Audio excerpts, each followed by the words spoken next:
we are displaying a dynamic list of modules based on the course that we select, right? That we are encoding the ID of the course on the URL, and that's a good practice. It's always best practice to encode the state of the application, enough information in the URL so that you can always reconstruct the content of your application, right, based on the URL.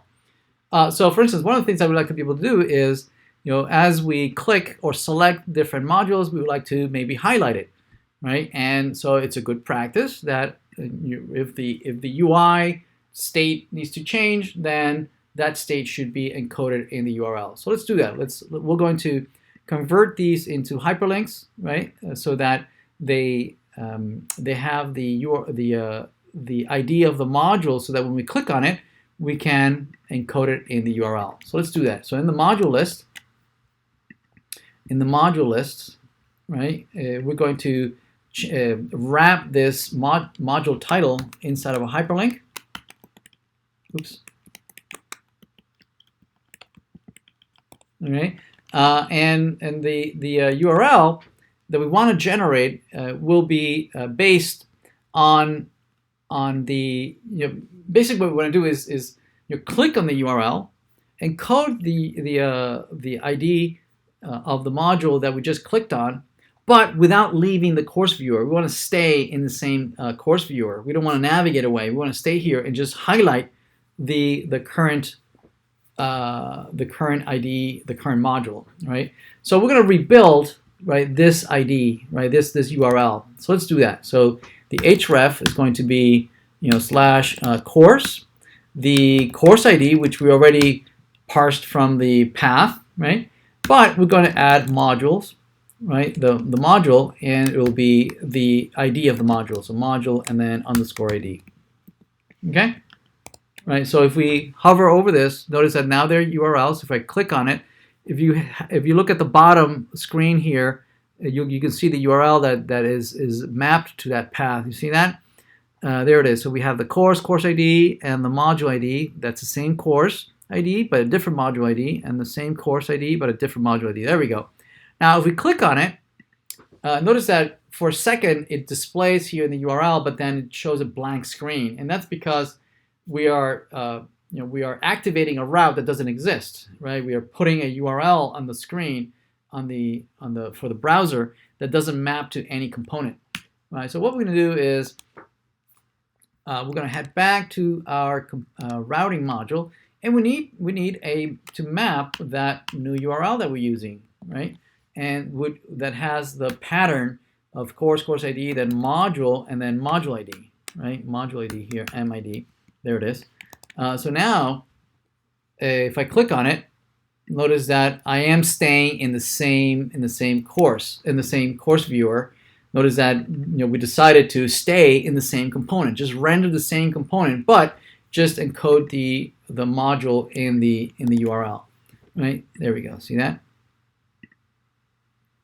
Right. Notice, I don't know if you can see this, but there's kind of a little flicker that when I click on it, right, it kind of for a second it looks like it's re-rendering the entire component, right, which is a little bit off-putting, right?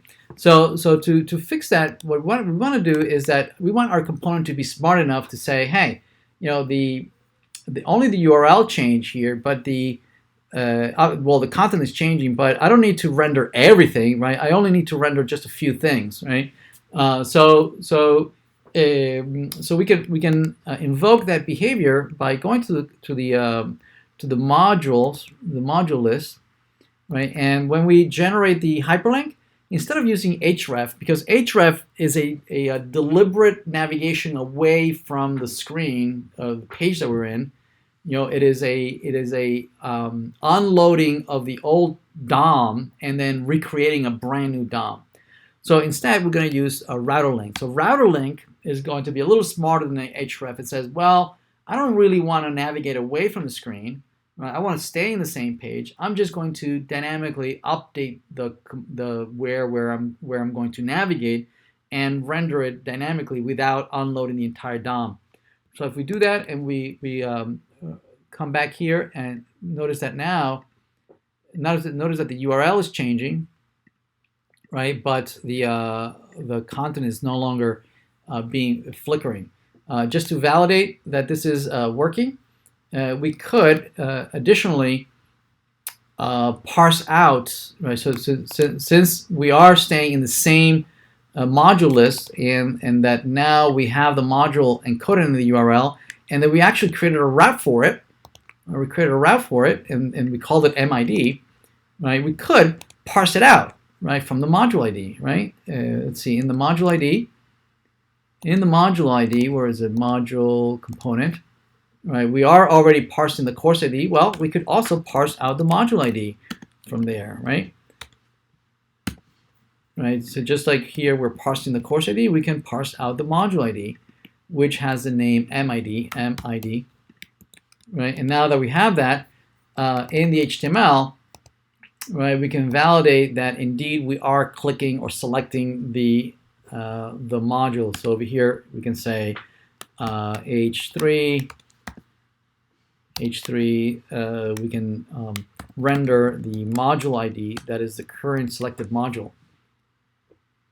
All right, so if we refresh, notice that this is the ID of the module, and there it is, right? And so as we click, notice that we can update content without that ugly flicker that we had originally. Okay, make sense?